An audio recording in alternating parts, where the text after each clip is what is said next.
പഞ്ചാബ് ഹരിയാന അതിർത്തിയിൽ കർഷകൻ കൊല്ലപ്പെട്ടതിൽ പ്രതിഷേധിച്ച് കർഷക സംഘടനകളുടെ ദേശീയ ട്രാക്ടർ മാർച്ച് തുടങ്ങി. ഡൽഹി ഹരിയാന ദേശീയ പാതകളിൽ പോലീസ് സുരക്ഷ ശക്തമാക്കി. അതേസമയം കൊല്ലപ്പെട്ട ശുഭ്കരണിന്റെ മൃതദേഹം ഇതുവരെ പോസ്റ്റ്മോർട്ടം നടത്തിയിട്ടില്ല. ഹരിയാന പോലീസ് ഉദ്യോഗസ്ഥർക്കെതിരെ കൊലക്കുറ്റത്തിന് കേസെടുത്താൽ മാത്രമേ പോസ്റ്റ്മോർട്ടം അനുവദിക്കൂ എന്നാണ് കർഷക സംഘടനകളുടെ നിലപാട്. ബൽറാം നെടുങ്ങാടി ഡൽഹിയിൽ നിന്ന് ചേരുന്നു കൂടുതൽ വിവരങ്ങളുമായി. ബൽറാം, ഈ ട്രാക്ടർ മാർച്ച് എങ്ങനെ മുന്നോട്ട് പോകുന്നു?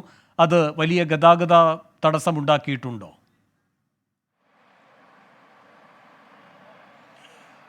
വേണു, വലിയ ഗതാഗത തടസ്സത്തിന് തന്നെ ഈ കർഷകരുടെ ട്രാക്ടർ മാർച്ച് ഇടയാക്കിയിരിക്കുന്നു എന്നുള്ളതാണ്. ഹരിയാന പഞ്ചാബ് അതിർത്തിയിൽ ശുഭ്കരൺ സിംഗിന്റെ കൊലപാതകവുമായി ബന്ധപ്പെട്ടാണ് കർഷകർ ഈ പ്രതിഷേധം പ്രഖ്യാപിച്ചത്. കഴിഞ്ഞ ദിവസം കരിദിനം ആചരിക്കുകയും ഇന്ന് ദേശീയ തലത്തിൽ ട്രാക്ടർ റാലി സംഘടിപ്പിക്കും എന്ന് പ്രഖ്യാപിക്കുകയായിരുന്നു. ഇതിന്റെ ഭാഗമായി എന്നാൽ നേരത്തെ സമരത്തിലുള്ള കർഷകർക്ക് അപ്പുറത്തായിക്കൊണ്ട് സംയുക്ത കിസാൻ മോർച്ചയുടെ ഭാഗമായ വിവിധ സംഘടനകളും ഇന്നത്തെ ട്രാക്ടർ റാലിക്ക് പിന്തുണ പ്രഖ്യാപിച്ച് രംഗത്തെത്തിയിട്ടുണ്ട്. പ്രത്യേകിച്ച് പടിഞ്ഞാറൻ ഉത്തർപ്രദേശിൽ നിന്നുള്ള കർഷകരുടെ വലിയ പിന്തുണ ഈ ട്രാക്ടർ റാലിക്കുണ്ട്.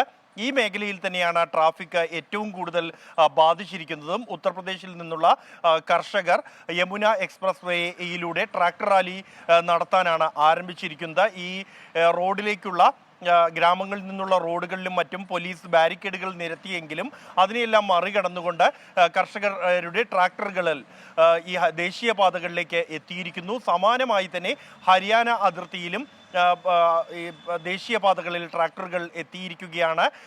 ഈ ട്രാക്ടറുകളുമായി രാജസ്ഥാൻ അടക്കമുള്ള ഇടങ്ങളിൽ നിന്നുള്ള കർഷകർ രംഗത്ത് ഇറങ്ങിയിട്ടുണ്ട്. ദേശീയ തലത്തിൽ തന്നെ ഒരു ചലനം അല്ലെങ്കിൽ ഈ കർഷകരുടെ പിന്തുണ ഈ പ്രതിഷേധത്തിന് ദേശീയ തലത്തിൽ കൂടുതൽ പിന്തുണ വർദ്ധിക്കാൻ ഈ ഒരു ട്രാക്ടർ റാലി ഇടയാക്കിയിരിക്കുന്നു എന്നുള്ളതാണ് നിലവിലുള്ള സാഹചര്യം. നേരത്തെ സമരരംഗത്തേക്ക് ഇറങ്ങിയ കർഷകർക്ക് അപ്പുറമായിക്കൊണ്ട് കൂടുതൽ പേർ കൂടി ട്രാക്ടർ റാലിയിൽ പങ്കാളികൾ ആയിരിക്കുന്നു.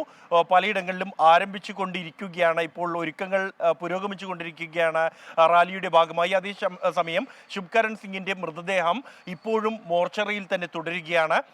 ഈ സംഭവത്തിൽ ഹരിയാന പോലീസ് ഉദ്യോഗസ്ഥർക്കെതിരെ കേസെടുക്കണം എന്ന് ആവശ്യപ്പെട്ടുകൊണ്ടാണ് കർഷകരുടെ പ്രതിഷേധം തുടരുന്നത്. അല്ലാതെ പോസ്റ്റ്മോർട്ടത്തിന് പോലും തയ്യാറാകില്ല എന്ന നിലപാടിൽ ഉറച്ചു നിൽക്കുകയാണ് കർഷകർ.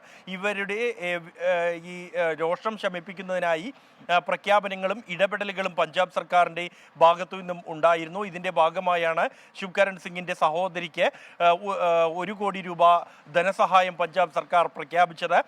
എന്നാൽ അതിൽ കാര്യമില്ല എന്നും മറിച്ച് ഹരിയാന ഈ സംഭവം നടന്നത് പഞ്ചാബ് അതിർത്തിക്ക് ഉള്ളിലായതുകൊണ്ട് തന്നെ അക്രമകാരികളായ ഹരിയാന പോലീസ് ഉദ്യോഗസ്ഥർക്കെതിരെ കേസെടുക്കണം എന്നും ആവശ്യപ്പെട്ടുള്ള ശക്തമായ പ്രതിഷേധമാണ് കർഷകരുടെ ഭാഗത്തു നിന്നും ഈ വിഷയത്തിൽ ഉണ്ടാകുന്നത്.